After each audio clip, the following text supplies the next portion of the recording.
What if pregnancy, as we know it, became truly optional? Could a machine truly replicate the miracle of life, nurturing a human from conception to full term outside the body? Today, we're taking a deep dive into a concept that sounds like pure science fiction, but is edging closer to reality. Yeah, Ectogenesis. that's right. That's the complete development of a fetus outside the human body in an artificial womb. Yeah. It's a profound idea, and we're going to explore its far-reaching implications. And that's our mission today, to truly unpack the complex layers of this hypothetical yet increasingly plausible technology. We've pulled together a rich stack of sources for you, everything from a lively, sometimes raw Reddit debate on could artificial wombs be beneficial to society? Right, which gives us that real snapshot of public hopes and fears. Exactly. And then balancing that, we have a really in-depth academic paper titled Gestation Beyond Mother Machine: Legal Frameworks for Artificial Wombs, Abortion, and Care. That paper offers a structured comparative analysis of ectogenesis' impact across different legal systems. It's quite dense, but very insightful. So for you, our listener, this deep dive isn't just about the science. It's about understanding the swirling controversies, the incredible potential benefits, and, let's be honest, the very real dangers that come with rethinking how human life begins. We'll be looking at everything from what it means to be human to how this tech might redefine our understanding of family, gender, and even fundamental reproductive rights. Yeah, this topic evokes incredibly strong feelings and involves so many moving parts, so let's truly unpack it together. Okay, let's start with the basics. Getting a crystal clear picture of what ectogenesis actually is. Can you define it for us? Sure. At its core, ectogenesis refers to the complete development of a mammalian embryo in an artificial environment. Usually we're talking about an artificial womb or some kind of ex utero system. Ex utero meaning outside the uterus. Exactly. Think of it as full gestation happening entirely outside the biological body. What's truly fascinating here is how long this idea has actually been around. The term ectogenesis itself, it was actually coined by the British scientist J.B.S. Haldane way back in 1924. Wow, 1924. So it's been a speculative concept for a century. A whole century. It sounds so futuristic, but people have been thinking about it for a long, long time. I guess people have always dreamed of this kind of thing. They certainly have. And if we connect this to the bigger picture, you can even trace even earlier, though, let's say largely dubious proposals. Oh, like what? Well, get this. The 16th century occultist Paracelsus, for example, had this bizarre formula for creating a homunculus, basically a tiny artificial human. A homunculus? Seriously? Yep. It involved sealing semen in a horse's womb for 40 days on a diet of human blood. Okay, that's something else. Definitely dubious. Highly dubious. Thankfully, modern science has, shall we say, taken a much more sterile and evidence-based approach since then. Phew. I'm incredibly relieved to hear that. So, moving from those early, almost mythical concepts, how did the actual scientific journey towards ectogenesis truly begin? Where did the breakthroughs start happening? Well, the scientific journey really began making significant strides in the 1980s. A really key effort was led by Nobuya Uno and his team in Japan. Oh, no? Okay. Starting in 1984, they published multiple papers on the development of an artificial placenta. And what they did was they successfully kept premature goat fetuses alive for 3 weeks. 3 weeks? Yeah, in containers filled with artificial amniotic fluid and connected to an extracorporeal circuit, which is basically an external life support system. An artificial placenta. Pretty much. Now, even though those specific goat fetuses were later euthanized, for research purposes, standard practice, their survival for that duration was a truly significant milestone. It proved the fundamental concept that extended ex utero gestation was physically possible. So early success with animals, which is often how these things start. Was anyone looking at this for human applications around the same time? Yes, absolutely. In parallel to Uno's work, there was an American neonatal physiologist named Thomas Schaffer in Philadelphia. He was conducting experiments with a similar, incredibly important end goal, allowing extremely premature human babies to develop outside the body. Okay, so shifting focus to humans. Right. Scheffer's approach in the 1980s was primarily aimed at improving the health outcomes for these really fragile infants at the existing viability line. Viability line meaning the point where they can potentially survive outside the womb. Exactly. Babies born right on the edge of what's considered survivable. He wasn't necessarily trying to push that viability limit earlier, but rather to give those already viable but struggling infants a better chance. So supporting them after birth, but very premature birth. Correct. Despite severe breathing difficulties in the initial stages of his work, his efforts reportedly resulted in the survival of 7 seemingly healthy human infants. 7. That seems huge. Why haven't we heard more about this? It's a remarkable, if little-known, piece of scientific history. The issue was he apparently struggled to secure further funding for continued trials. Funding. The eternal problem. Indeed. And it raises a crucial question that still echoes today. How does society balance the immense medical promise of such technology with the profound ethical considerations and, frankly, the funding realities? It's a constant tension. So we had these early animal experiments and some limited, very early human-focused research. What was the big leap that really brought this closer to widespread discussion, something that caught the public's imagination more recently? That would undoubtedly be the biobag breakthrough in 2017. You probably saw headlines about that. The biobag, yeah, I remember that. It looked like, well, a bag. Kind of did, but it was a truly significant advancement that brought this incubation technology much closer to potential human trials. Its creators were very explicit about their intent. The biobag was designed primarily as a life-saving technology. Specifically for? To support the further gestation of extremely preterm infants, particularly those born right at the border of viability, often before 24 weeks, the goal was to drastically reduce the high rates of morbidity, that is, illness and disability and mortality associated with extreme prematurity. So the immediate goal wasn't necessarily full-term babies grown in a lab, like in sci-fi. No, not at all for that specific project. While the popular imagination might jump straight there, the immediate practical scientific focus has been on improving outcomes for these very fragile lives, bridging the gap between extreme prematurity and full development. Okay, that brings us to the crucial question. Why? Why pursue something as revolutionary and, let's face it, perhaps unsettling for some, as ectogenesis? Beyond saving extremely premature babies, what are the other perceived benefits and driving forces behind this research? Well, the primary and perhaps least controversial why is squarely in the realm of medical treatment, as we just touched on. Ectogenesis is primarily seen as a life-saving and life-improving technology for extremely preterm infants. Right, giving them a better shot. Exactly. It could significantly reduce morbidity and mortality, offering them a much better chance at healthy development by providing an optimized, controlled external environment for continued gestation. For tiny, fragile lives born at the very edge of viability, it could literally mean the difference between life and death, or between a life of severe complications and a healthier one. I can absolutely see the immediate, undeniable life-saving potential there. It's hard to argue against that. But are there other medical benefits beyond just prematurity, maybe for complex pregnancies? Absolutely. It could be incredibly beneficial in more complex yet still wanted pregnancies. Imagine situations involving severe blood incompatibilities between the pregnant person and the fetus, Rh disease, for example. Yeah. Or consider when a critical prenatal surgery is required to correct a developmental issue in the fetus. Such procedures, if performed in utero, can be very dangerous for both the pregnant individual and the developing fetus. Right. Operating inside the womb must be incredibly risky. It is. Ectogenesis could potentially allow for these critical medical interventions to occur in a safer, more controlled environment. This could improve outcomes for both, without the risks associated with in utero surgery or continued incompatible gestation. Okay, that makes sense. Now, beyond pure medical necessity, the discussion on platforms like Reddit often touches on ectogenesis as an elective assisted reproductive technology, or RT. How would that work, and who might benefit? Right. This is where ectogenesis truly starts to redefine possibilities for family making. It's presented as a revolutionary option for individuals and couples who are unable to conceive naturally or who face medical challenges preventing them from carrying a pregnancy to term themselves. So for infertility, or if someone has had a hysterectomy, for example. Exactly. Or medical conditions making pregnancy dangerous. This technology could allow them to have children that are genetically their own, expanding the pathways to parenthood far beyond traditional biological limitations. It really broadens the definition of who can become a parent and how. And a very practical, if somewhat controversial benefit often discussed is as an alternative to surrogacy. Surrogacy, while a blessing for many, can be fraught with ethical dilemmas and potential for exploitation. That's a critical distinction people raise.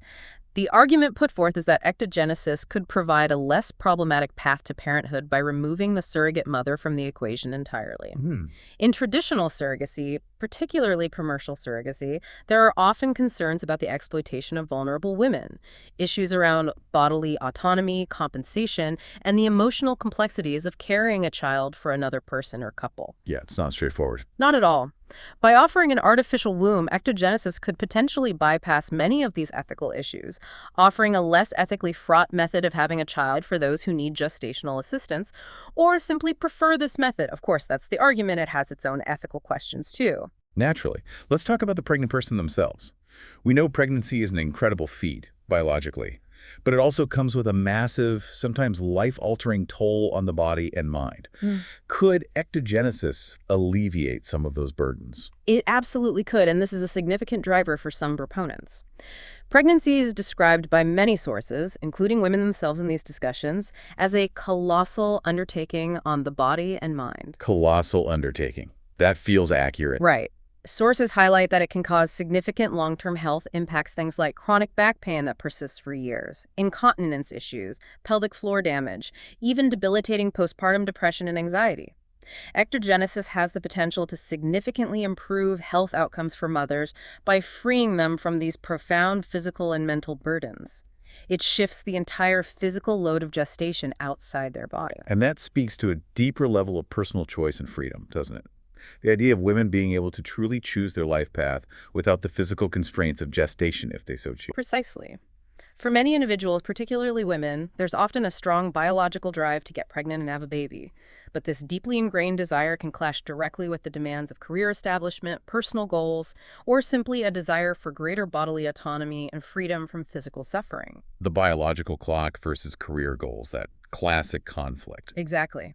Ectogenesis could allow women to resign, as one source put it, from the physical and mental toll of periods and pregnancy, giving them unparalleled control over their bodies and careers earlier in life.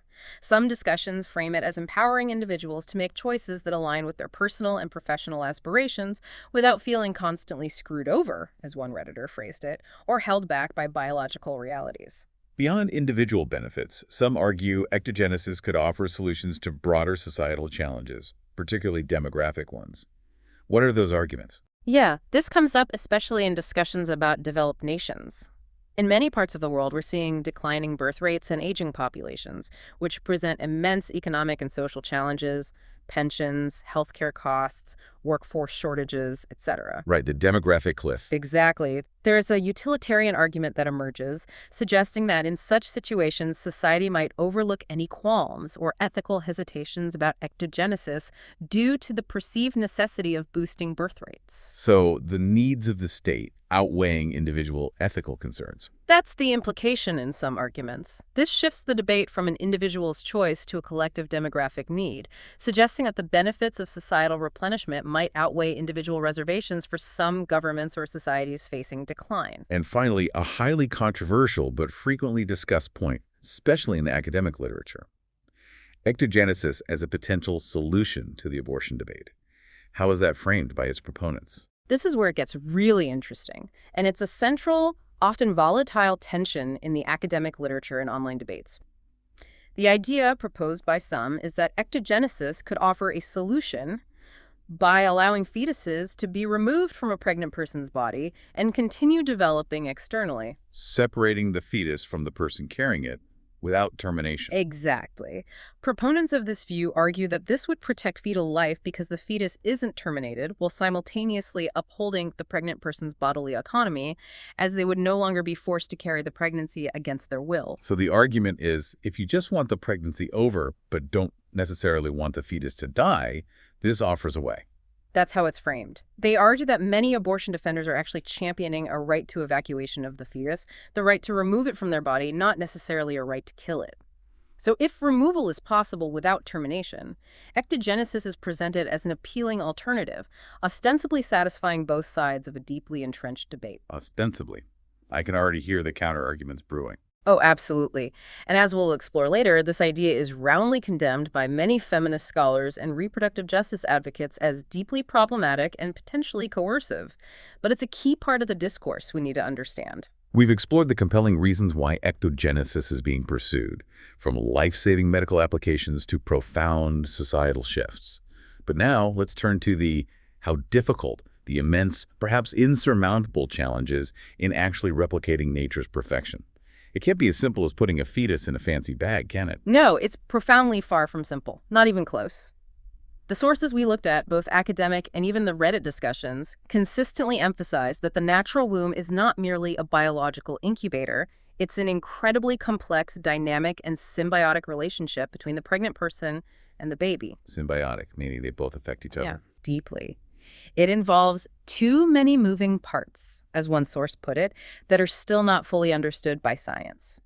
Think of it as billions of years of evolution designing the perfect, most intricate biological system for development. We're talking about something fine-tuned beyond our current comprehension. So it's more than just providing nutrients and oxygen in a sterile environment. Oh, vastly more. The natural womb provides constant, subtle feedback from the mother's body, hormonal signals, immune system interactions, even physical sensations and environmental cues that an artificial womb would struggle immensely to perfectly mimic. It's a living system responding in real time. Okay, what are some of those subtle but crucial elements that would be difficult, maybe impossible, to replicate artificially? Here's a truly surprising insight that came up. Natural pregnancy isn't just a one-way street benefiting the fetus. The baby actually sends stem cells to the pregnant person. Really, the baby sends cells to the mother. Yes, and these fetal stem cells can help repair the mother's body during gestation, potentially addressing issues like organ damage or even mitigating certain pre-existing conditions. It's this incredible reciprocal reparative benefit, a biological dance of mutual well-being. Wow, I had no idea. That's amazing. It is, and that entire natural benefit would be completely lost with ectogenesis. Beyond that, consider something as seemingly straightforward as bacterial exposure. A vaginal birth exposes the baby to beneficial bacteria from the mother. The microbiome. Exactly, which is absolutely crucial for their developing microbiome, their immune system, and their overall long-term health.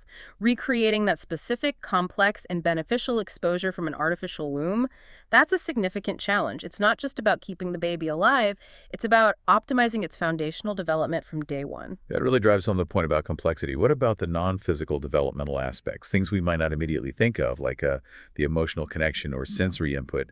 You've hit on something crucial there. The sources highlight the intricate interplay of hormones that guide not just physical growth, but also neurological development. Then there's the profound impact of the sound of voices, the mother's voice, other voices filtering through from outside the womb. The baby can hear in there. They can. And there's the subtle yet powerful development of a prenatal emotional connection between parent and child, influenced by the mother's emotional state, her stress levels, her hormones. These are all profound, often subconscious aspects of natural gestation. Things an artificial womb just couldn't replicate. It's incredibly hard to see how they could, perfectly. The baby naturally gets continuous feedback, comfort, and stimulation from the mother's body in ways we still don't fully comprehend. As one source noted, we still haven't grasped half of what goes on biologically and developmentally, and a lot of what looked unnecessary on the surface actually turned out to be vital. It's truly a feat of evolutionary perfection that we are only just beginning to appreciate. And beyond the purely physiological complexities, there's also the deeply personal, almost primal aspect of reproduction and parenting that comes up in these discussions. Yes, that's a really important human dimension.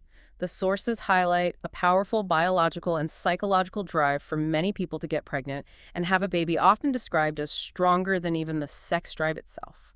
A fundamental human drive. Absolutely. This natural, deeply ingrained desire highlights that for many, pregnancy is more than just a means to an end, more than just gestation. It's a profound, desired, and transformative experience in itself. An artificial womb, no matter how advanced, cannot entirely fulfill that on a psychological or emotional level. This biological and psychological connection is a fundamental part of the human experience for many, and ectogenesis simply wouldn't address that. For many, that would be a significant loss, even if the outcome a child is achieved. It's clear that this technology goes far beyond just biology. It cuts to the very core of what it means to be human and how we interact as a society. Let's delve into the profound ethical and societal crossroads it presents, and some of the truly unforeseen, perhaps even chilling consequences people worry about. Yeah, the ethical landscape here is vast.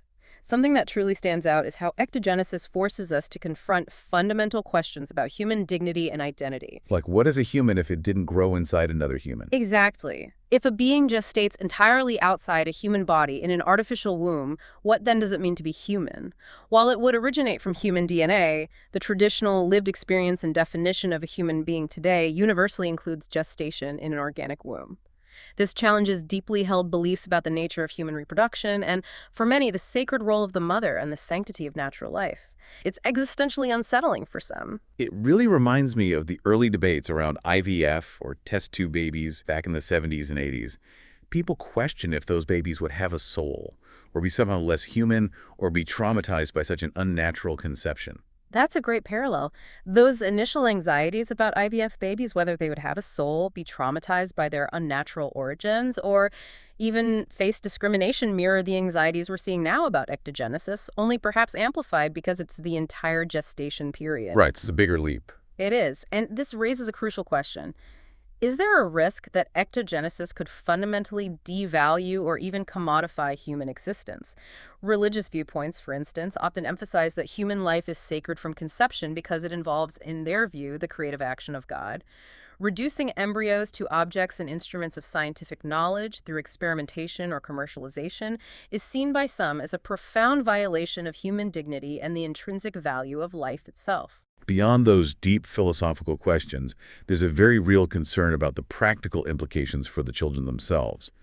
What would the long-term effects actually be on a child grown in an artificial womb? This is truly the human experiment, as one source bluntly put it. We know that children need touch, interaction, complex sensory input, bonding, all sorts of things to develop properly once born.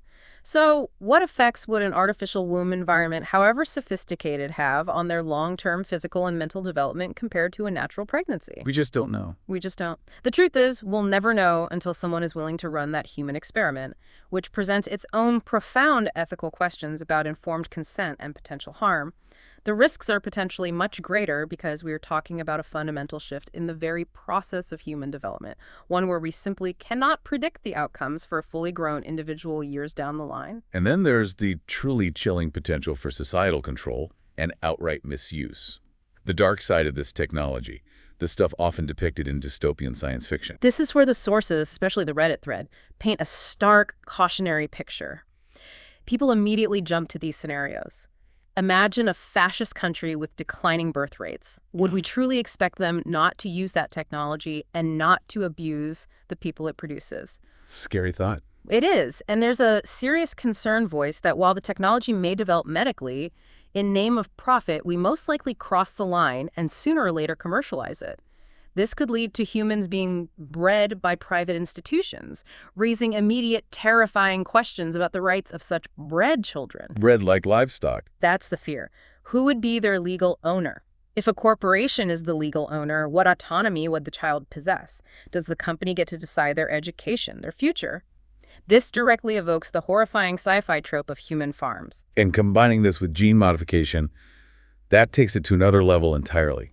Absolutely. The fear escalates dramatically then. Yeah. The possibility of using ectogenesis combined with advancements in gene modification to develop ideal employees, maybe docile, maybe hyper-focused, or even beings deprived of their own desires and feelings due to changes, obediently following orders for unethical businesses or states. Like something out of Brave New World. Precisely. This moves beyond mere commodification into outright control and manipulation of human essence, fundamentally altering what it means to be a free individual. It's a deeply controversial prospect, to say the least. There's also a more speculative long-term concern mentioned, that if artificial wombs become common, humans might actually lose the natural ability to give birth. Yes, this is an interesting sort of evolutionary thought experiment that came up. The idea is that if human skulls continue to get slightly bigger during gestation, which is a debated evolutionary trend, and ectogenesis becomes prevalent and widely accepted, maybe natural birth becomes increasingly difficult or impossible without C-sections. Making us dependent on the technology.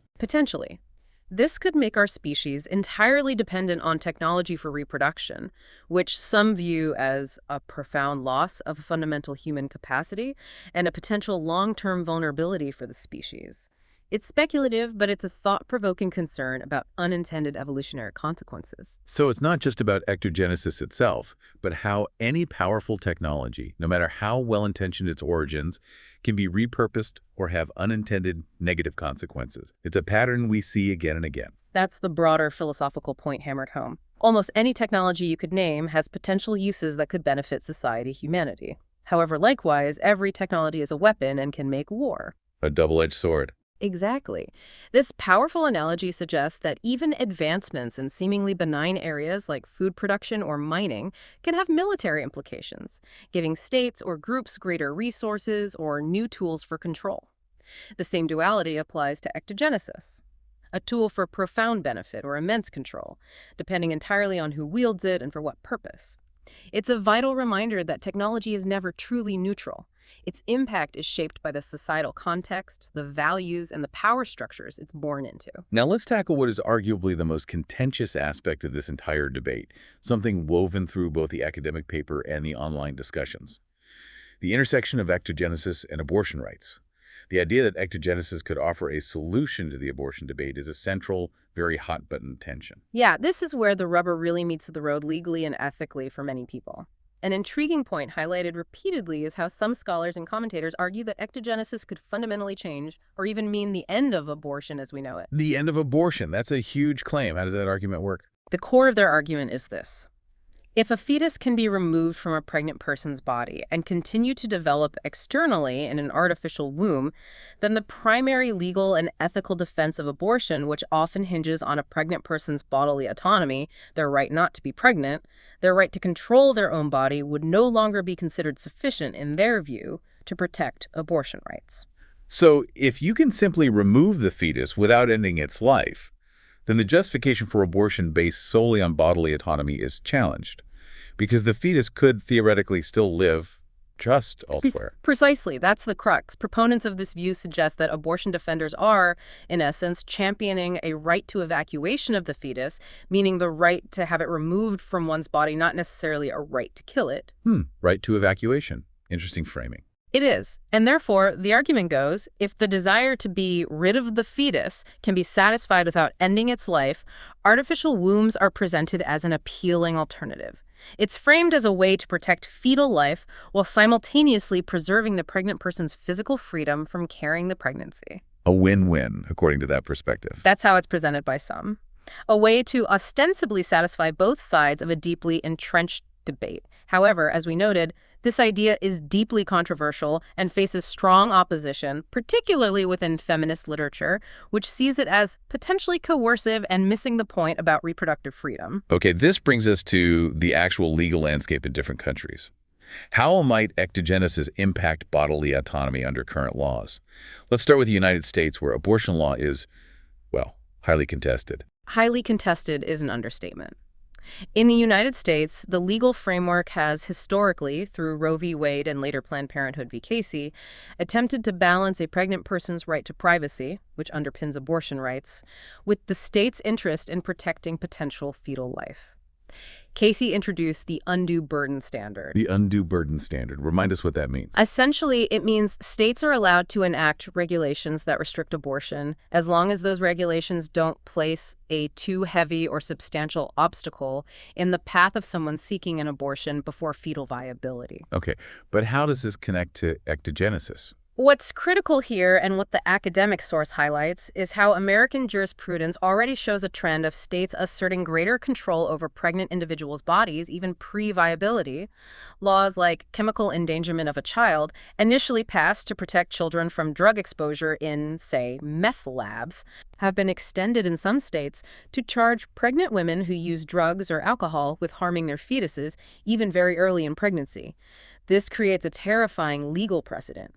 It suggests that if the state can intervene in those cases to protect the fetus, it might also argue it can compel ectogenesis as an alternative to abortion, framing refusal as harming the fetus. So the U.S. context, with its unique blend of privatized healthcare, ongoing challenges to abortion access, and this legal precedent, seems particularly susceptible to these kinds of pressures. Could ectogenesis become a tool against abortion rights there? It absolutely seems plausible based on current legal trends.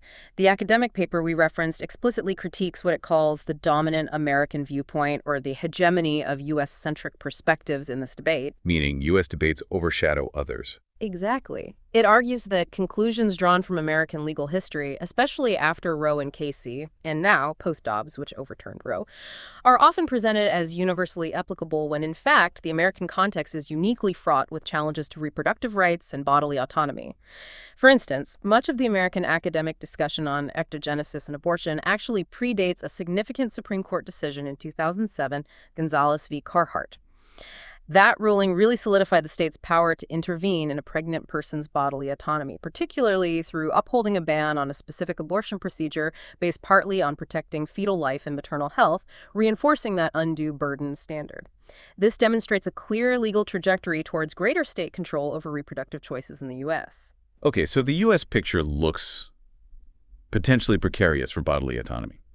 How does the United Kingdom's legal framework compare? Is it more protective? The UK has a different legal foundation in history. The Abortion Act of 1967 wasn't primarily based on a constitutional right to privacy like Roe. It was passed largely to protect medical discretion, allowing doctors to perform abortions under certain conditions without facing criminal charges, and crucially, to bring women out of unsafe backstreet abortions, prioritizing women's health and safety. So more of a public health and medical framework. Largely, yes. However, what's crucial for this discussion is that current Irish law, through common law precedent, strongly protects a competent adult's absolute right to choose whether to consent to medical treatment or refuse it.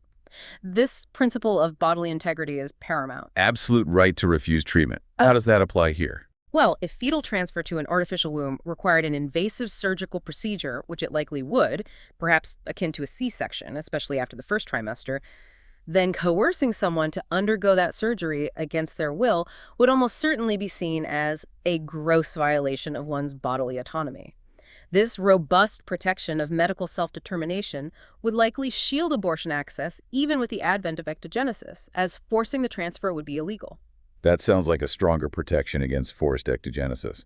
What about Canada? You mentioned it stands out. How does its legal framework stack up? Canada stands out significantly. Its Supreme Court, in the landmark case R.V. Morgentaler in 1988, did something quite remarkable. It struck down the existing abortion law as unconstitutional, violating women's right to security of the person. Crucially, it did not set a specific gestational viability limit for abortion access in its ruling. No viability limit set by the court. Correct. While judges acknowledged a legitimate state interest in protecting fetal life as pregnancy progresses, they strongly emphasized respecting the pregnant woman's fundamental right to make decisions concerning her own body and her own priorities and aspirations. This makes Canada's legal framework arguably more protective of bodily autonomy, focusing on the pregnant person's rights, rather than a specific biological timeline like viability. But you mentioned access issues remain. Yes, despite this strong legal precedent, access to abortion services still remains uneven across Canadian provinces due to varying provincial healthcare policies, funding decisions, and the sheer availability of providers, especially in rural areas or specific provinces like, historically, Prince Edward Island. But the legal foundation is strong. Overall, Canadian precedent suggests a resistance to limiting abortion rights based purely on lowered viability, preferring to contextualize scientific developments within the needs and rights of pregnant people. Okay, that brings us back to viability. How does ectogenesis complicate the very definition of viability, which is often a key legal factor in abortion laws in places like the U.S.? This is a huge point. Ectogenesis could potentially dramatically shift the concept of viability, the point at which a fetus can survive independently outside the womb, even with significant medical help. If an artificial womb can sustain a fetus from a much earlier stage, does viability now start at, say, 18 weeks, 15 weeks, even earlier? This has profound implications for laws that are explicitly tied to gestational age and viability timelines. And how might the U.S. legal system react to that shift? Given the precedent, potentially quite aggressively. Remember, the Casey ruling explicitly stated that the soundness of the constitutional judgment on using viability as a key timeline in no sense turns on whether viability occurs at approximately 28 weeks, at 23 to 24 weeks, or at some even earlier time. Meaning the principle holds regardless of the specific week. That's the implication. It suggests that even if ectogenesis lowered medical viability significantly, States could still argue they have a compelling interest to protect potential life from that earlier point and could justify stricter abortion bans accordingly. We already see this happening with fetal pain laws that attempt to ban abortion from as early as 20 weeks based on disputed claims of fetal pain perception, demonstrating how states can push for restrictions using factors other than just simple survival viability. How have the UK and Canada addressed this potential shift? In the UK, Parliament has debated lowering the gestational limit for abortion, which is currently 24 weeks, partly in anticipation of technological advances that might lower viability. However, they have consistently voted against lowering it so far. The Science and Technology Select Committee, for instance, reviewed the evidence and found no clear research substantiating viability below 24 weeks, suggesting a more cautious, evidence-based approach to changing legal limits. So resistance to lowering the limit based on speculation. For now, yes. In Canada, as we discussed, the absence of a federally mandated viability limit means ectogenesis is less likely to directly challenge abortion rights through this specific legal mechanism. The legal focus remains more on the pregnant person's rights and security, making it arguably more resilient to attacks based on shifting medical definitions of viability. This deep dive keeps revealing more and more layers of complexity. Let's move beyond the strictly legal frameworks now and dive into how ectogenesis might affect something as fundamental as gender, how it could reshape equity, and the very real specter of coercion. Could this technology truly degender gestation, as some hope? Or might it just reinforce existing norms and inequalities? Yeah, this is a fascinating and deeply debated area. An intriguing point highlighted by some feminist scholars, particularly earlier ones perhaps, is the hope that ectogenesis could truly degender gestation. Degender gestation. What does that mean exactly? The argument is that it could potentially free women from the tyranny, as some might call it, of reproductive biology. The physical burdens, the health risks, the career interruptions associated with pregnancy and childbirth. The idea is that this could lead to a more equitable diffusion of childbearing and child-rearing roles to the society as a whole. So achieving equality by allowing reproduction as men do, essentially removing the biological difference in that specific aspect. That's the core idea in some of that literature. Leveling the playing field by removing the unique biological burden on those who can get pregnant, potentially leading to greater social and economic equality between genders. But the sources also offer a strong critique of this view, suggesting it might be overly optimistic, perhaps even naive about how society actually works. Exactly. Many contemporary scholars, especially those focusing on intersectionality and reproductive justice, argue this perspective often rests on overly simplistic binary gender assumptions. More importantly, it tends to overlook how deeply ingrained traditional gender roles and societal expectations already are, especially within legal and social structures, regardless of the technology. And we see this playing out already in related areas, like disputes over frozen embryos. Absolutely. The academic paper uses legal battles over frozen embryos as a prime example to illustrate this persistence of traditional norms. In the U.S., the landmark Davis v. Davis case back in 1992 showed how a father's expressed desire not to have his genetic children raised outside a traditional two-parent household heavily influenced the court's decision, ultimately leading to the destruction of the embryos. This demonstrates how conventional notions of family still powerfully shape legal outcomes, even when reproduction is technologically assisted. So the technology changes, but the underlying societal assumptions about family and gender roles remain sticky. Very sticky. Similarly, in the more recent McQueen v. Gadberry case from 2017, the legal emphasis was on mutual consent for embryo use.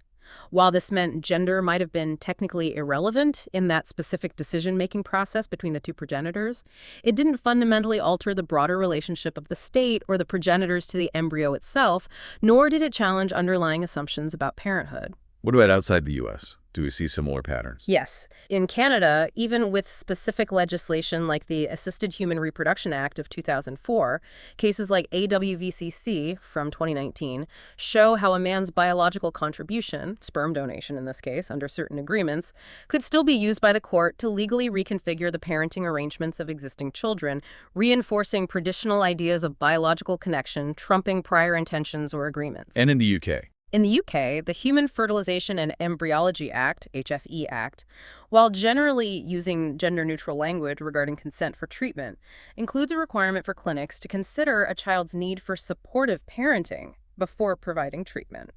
While intended to protect the child's welfare, this requirement could be interpreted by clinics in a way that retains significant gendered barriers to accessing ectogenesis for non-traditional family structures. Think single men or two fathers due to prevailing societal biases about who constitutes supportive parenting. So the conclusion seems to be that just having the technology isn't enough to overcome deeply embedded social norms. Pretty much. The core takeaway here, strongly argued in the academic source, is that without broader social restructuring that genuinely challenges existing inequities and dismantles traditional family norms and gender roles, ectogenesis is highly unlikely to simply degender gestation in any meaningful way. The technology exists within society, it doesn't magically erase it. Okay, this brings us to another critical concept mentioned: stratified reproduction. The idea that ectogenesis might not be a universal liberator at all, but could actually worsen existing inequalities based on race, class, etc. This raises a profoundly important question, moving beyond gender equality to broader social justice. Can ectogenesis truly be a universal choice, or might it exacerbate existing disparities in who gets to reproduce, how they reproduce, and under what conditions? Many feminist scholars, particularly those writing from a U.S. reproductive justice perspective, express strong concerns that ectogenesis could reinforce stratified reproduction. Stratified reproduction meaning? Meaning that access to and the experience of reproduction, including new technologies like ectogenesis, vary drastically based on intersecting identities like race, class, ability, citizenship status, and sexual orientation. For some, typically the privileged, it might indeed be presented as an empowering choice. But for others, especially marginalized communities, it could easily become a danger, or even a new form of reproductive control or pressure. And we're talking about very real, grim disparities that already exist today in reproductive health outcomes, aren't we? This isn't just theoretical. Absolutely not theoretical. The sources highlight alarming racial disparities in maternal and infant mortality rates that are stark and persistent, especially in the U.S., where Black mothers die from pregnancy-related causes at 3 to 4 times the rate of white mothers, and their infants die at twice the rate. That's horrifying. It is. And similar, though perhaps differently patterned, disparities exist for Indigenous Canadian women and other marginalized groups globally. What's crucial to understand is that these disparities are not just about a lack of access to advanced technology like the biobag. They are deeply rooted in systemic issues. Such as structural racism embedded within healthcare systems, implicit bias among healthcare providers leading to dismissal of symptoms, ineffective communication, a lack of cultural sensitivity and humility, for example, failing to value Indigenous maternal traditions and prenatal knowledge. Without fundamentally addressing these underlying structural issues, artificial wombs might only serve to increase existing inequalities. They could become a high-tech solution accessible mainly to the privileged, while the root causes of poor outcomes for marginalized groups remain untouched, or even worsened if resources are diverted. And this leads us directly and frighteningly to the specter of coercion. The terrifying idea that ectogenesis could be forced upon certain individuals deemed unfit by the state or society. This is a significant recurring concern among feminist scholars. The potential for ectogenesis to be forced on women, particularly poor women, women of color, women with disabilities, or women struggling with substance use, basically, anyone deemed an unfit mother by prevailing social standards. And it's not just a distant theoretical fear. There are existing legal precedents that make this worry feel very real. You mentioned the chemical endangerment laws in the U.S. earlier. How do they create this precedent? Right. In the U.S., laws initially designed to protect children from drug exposure, like in homes where drugs are manufactured, have been controversially extended in some states to criminalize pregnant women themselves for using drugs or alcohol, even before fetal viability. Women seeking rehabilitation for substance use can risk criminalization, loss of custody, and even detention simply for seeking help or testing positive during pregnancy. This creates a terrifying legal precedent for coercive pressure. One could easily imagine a scenario where a woman facing such charges is pressured or even legally compelled to use an artificial womb as an alternative to facing criminalization or losing her existing children. A truly horrifying choice. But the legal context differs in the UK and Canada, right? You suggested forced ectogenesis might be less likely there due to stronger protections for bodily autonomy. That's a critical distinction based on current law. In English law, for instance, as we discussed, women do not owe a specific duty of care in tort to their unborn children. This means she generally cannot be held legally liable or criminalized for actions she takes during pregnancy that might harm the fetus, like consuming alcohol or drugs. This starkly contrasts with some U.S. state laws and makes direct criminal coercion less likely. But are there other forms of coercion, maybe more subtle? Absolutely. Subtle forms of coercion can still exist through social policies or economic pressures. For example, the academic paper mentions the universal credit two-child limit in the UK, which restricts welfare payments for families with more than 2 children, with some exceptions. While not direct criminalization, this kind of policy can create significant economic pressure on women, particularly low-income women, to limit their reproduction. One could imagine how such economic pressures might indirectly influence decisions around using ectogenesis, perhaps to avoid the financial hardship associated with having another child naturally. And in Canada? In Canada, there's strong Supreme Court precedent against criminalizing women for actions taken during pregnancy that might affect the fetus, like in the Dobson v. Dobson case regarding suing a mother for prenatal negligence, or cases rejecting fetal homicide charges. This suggests it is unlikely Canadian law would legally coerce ectogenesis to avoid criminalization. However, as the paper notes, existing non-statutory practices, discretionary decisions by child welfare agencies, or systemic biases could still lead to coercive situations even without explicit laws mandating it. We always have to look beyond just the statutes. And all of this is set against a broader, deeply concerning historical backdrop, isn't it? The history of reproductive control. Indeed. These contemporary concerns about coercion and stratified reproduction are ultimately rooted in historical patterns of colonialism and white supremacy. These systems have often targeted marginalized groups, particularly women of color and indigenous women, for reproductive control through practices like forced sterilization, discriminatory access to contraception and abortion, and disproportionate involvement of child welfare systems. If these existing injustices are not fundamentally confronted and dismantled, there's a very real risk that artificial wombs could simply become another tool for reinforcing oppressive power structures, making the promise of liberation a fantasy accessible only to the most privileged. The technology itself, as one source eloquently puts it, could be meaningfully said to be 2 different things, depending entirely on the assemblages of technique, discourses, and subject positions it's animated within. Meaning its impact is all about how it's used, who controls it, and the social context surrounding it. Precisely. It's never just about the tech in isolation. Okay, we've laid out the science, the potential benefits, the immense difficulties, and the deep ethical and societal challenges. So where do we go from here? How do we even begin to think about regulating something as profound as ectogenesis with genuine care, ensuring it truly serves humanity rather than creating new layers of problems? That's the million-dollar question, isn't it? One of the central critiques emerging from the academic paper is that most current legal scholarship or proposals for governing ectogenesis often focus on trying to fit it into existing legal boxes, particularly the boxes created by contemporary abortion law. And this approach, the paper argues, suffers from a lack of imagination. Lack of imagination? How so? It means these proposals tend to retain the limitations and compromises inherent in today's abortion rights frameworks, rather than envisioning the truly new legal and ethical framework that might be needed for such a futuristic, paradigm-shifting technology. They often get stuck on the legal status of the fetus and overlook crucial questions like who would be responsible for the care and significant dependency of an infant decanted, as the paper puts it, from an artificial womb. And they tend to ignore the complex relational entanglements, the social, emotional, and practical connections that arise from gestation, whether biological or artificial. So just tweaking current laws, especially abortion laws, isn't enough to prepare for this future. It requires a more fundamental rethinking. That's the argument. Simply trying to shoehorn ectogenesis into existing frameworks, particularly those shaped by the contentious abortion debate, might miss the mark entirely and fail to address the unique challenges and possibilities it presents. What are some of the alternative regulatory proposals being discussed that try to think outside that conventional box? Well, some scholars have proposed governing ectogenesis and abortion through frameworks based on property rights, essentially acknowledging embryos or fetuses as a unique kind of property that can be transferred or disposed of under certain rules. Embryos as property. That sounds controversial. Slightly controversial, yes.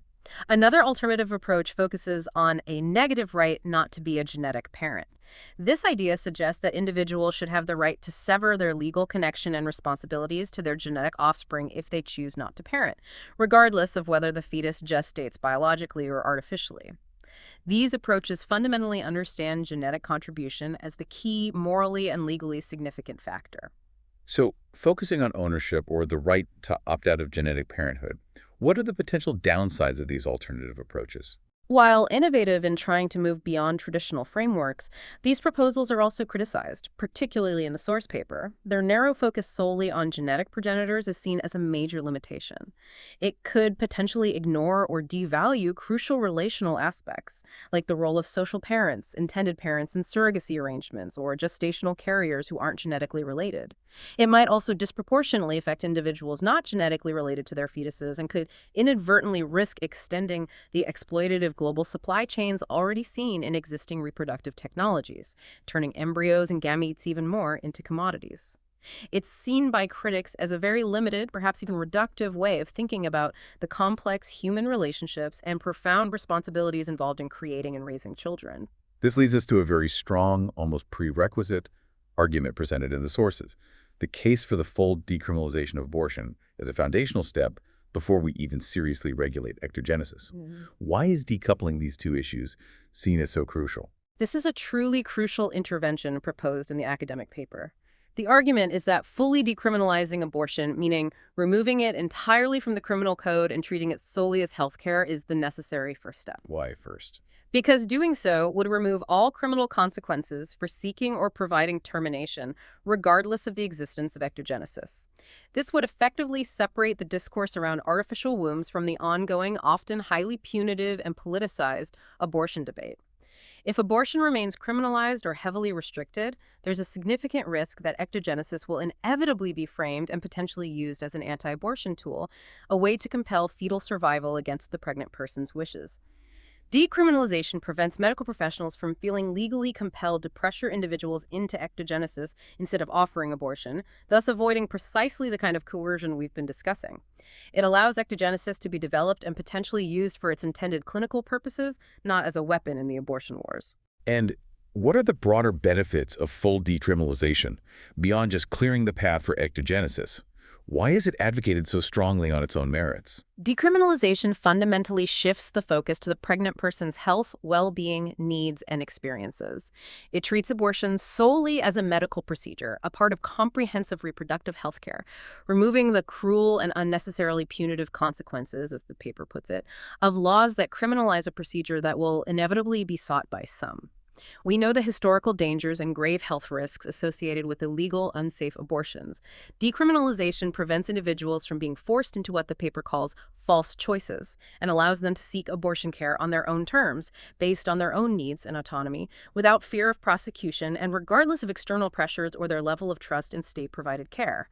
It fundamentally centralizes care for the pregnant person, ensuring their health and rights are paramount. But the paper argues, and it seems logical, that even decriminalization isn't enough on its own, right? Just removing criminal penalties doesn't guarantee access or true reproductive freedom. What more is needed? You're absolutely right. Decriminalization, while essential, is insufficient by itself. The paper strongly argues for the need for positive rights to reproductive care. This means not just the absence of criminal laws, but proactive measures to guarantee funding, availability, and equitable access to abortion and the full spectrum of reproductive health care services. Making sure people can actually get the care, not just legally allowed to seek it. Exactly. The Quebec model in Canada is highlighted as a positive example here. In Quebec, abortion is treated as an essential, publicly funded, reimbursable form of medical care. The provincial government covers all insurance costs, regardless of where the procedure occurs, whether in a hospital or a specialized clinic. This kind of public funding and commitment to access creates genuine choices and actively avoids those false choices between, say, forced pregnancy, unsafe abortion, or potentially coerced ectogenesis. It makes reproductive health care a right in practice, not just in theory. And how does this connect to that broader, more empathetic understanding of autonomy, what you called a relational autonomy framework earlier? How does that vision shape the ideal approach? It connects directly and powerfully. The paper advocates moving beyond a narrow, hyper-individualistic view of autonomy towards a relational autonomy framework. This approach recognizes that an individual's capacity to actually exercise control over their reproductive life isn't made in a vacuum. It's deeply shaped, enabled, and sometimes restricted by their personal relationships, their community support networks, and the institutional relationships within society: healthcare, education, employment, legal systems. So it's about the context, the support system. Precisely. It means supporting not just the negative right to end a pregnancy without state interference, but also the positive rights. The right to become pregnant, to have a child, to be a parent, and to raise that child within a safe, dignified, and healthy context. It's about providing the necessary enabling conditions: affordable childcare, parental leave, economic security, freedom from discrimination, accessible healthcare that allow people to truly realize these rights and make meaningful reproductive choices, whatever those choices may be. So putting it all together, for artificial wombs to truly benefit society and live up to their potential therapeutic promise, they need to be introduced alongside fundamental societal and structural changes, not just as a standalone technological fix. That's the core argument. For ectogenesis to genuinely improve reproductive care and truly liberate individuals, rather than becoming another tool of control or inequality, it must be accompanied by fundamental structural and social changes. Changes that actively address existing inequalities based on race, class, gender, and ability. Changes that dismantle biases within institutions. Changes that ensure adequate resources and support for all families. The technology itself, as that quote stated, could be meaningfully said to be two different things. Its meaning and impact are entirely dependent on the assemblages of technique, discourses, and subject positions it's animated within. It really depends on the society that wields it. Exactly. It could be a tool for collective empowerment and health equity, or it could become just another mechanism for state governance, market exploitation, and social control. The outcome isn't predetermined by the tech itself. Ultimately, all of this requires a huge amount of care and resources, doesn't it? Yeah. Whether it's natural gestation or artificial gestation in a biobag, providing that supportive environment is incredibly labor-intensive and resource-heavy. It absolutely does, and that's a point that needs underscoring. The profound, intricate work of care, whether it's the biological work of a pregnant body or the technological and human work of maintaining an artificial womb, mimicking the placenta's functions, providing continuous monitoring, ensuring proper development requires immense resources, time, and skilled labor. A truly relational feminist framework acknowledges that those who undertake the work of caring for dependents, whether pregnant people, parents, or medical staff overseeing ectogenesis, are themselves dependent on societal resources and support structures. We must not ask individuals or institutions to undertake this crucial work without providing the enabling support necessary to do it well and sustainably. It's a societal commitment. It has to be. And this also reminds us of that visceral reaction some people have. If the image of a lamb surviving in a biobag is undeniably disconcerting to some, evoking a primal instinct for a newborn to be held and nurtured by a caregiver, how do we bridge that emotional and developmental gap for human ectogenesis? It's interesting that the creators of the biobag are already thinking about designing features like incorporating abdominal sounds or other sensory inputs so parents can feel connected. This just reinforces the fundamental, irreplaceable human need for connection, nurture, and care, even alongside the most advanced technology. Wow. What a deep dive this has been. We've journeyed from the earliest, almost fantastical notions of ectogenesis centuries ago to its very real scientific breakthroughs like the development of the biobag. We've wrestled with the profound ethical, legal, and social questions it stirs up, asking what it truly means to be human, who gets to control reproduction, who bears the responsibility, and fundamentally what kind of society we truly want to build around such a powerful, potentially world-altering technology. It's undeniably clear that this technology holds immense promise, particularly for saving the lives of extremely premature babies and potentially alleviating the significant, sometimes debilitating burdens of gestation for pregnant people. That potential is real and compelling. But what's equally fascinating, and maybe more important to grapple with, is that we've also uncovered its complex shadows. The stark potential for deepening existing inequalities, for creating new forms of coercion and control, and for challenging our very definitions of human dignity, family, and natural life. Yeah, those deep-seated debates around abortion, gender roles, racial justice, and societal control are not separate from this technology at all, are they? They are deeply, inextricably entangled with it. Completely entangled. And its ultimate impact will hinge entirely on the context, the values, and the power dynamics we choose to embed within its development and implementation. It really forces us to look in the mirror as a society. If we connect this to the bigger picture, it becomes abundantly clear that ectogenesis is not, and never can be, a neutral tool. It could be a force for profound collective empowerment, health equity, and expanded reproductive freedom. Or it could become a tool for state governance, commercial exploitation, and the reinforcement of existing oppressive structures. That duality is key. Which really raises an important question for you, our listener, to mull over long after this deep dive ends. If ectogenesis can truly alleviate the burdens of gestation for some and save precious lives, how do we collectively ensure it is mobilized to genuinely benefit all pregnant people and children, particularly the most vulnerable, rather than exacerbating existing inequalities or becoming a tool of control? What is our collective responsibility to ensure the future of reproduction embodies true care, true equity, and true freedom? That's the challenge ahead. Keep thinking about these issues, their incredible implications, and the kind of future we want to build. It's a conversation that's only just beginning.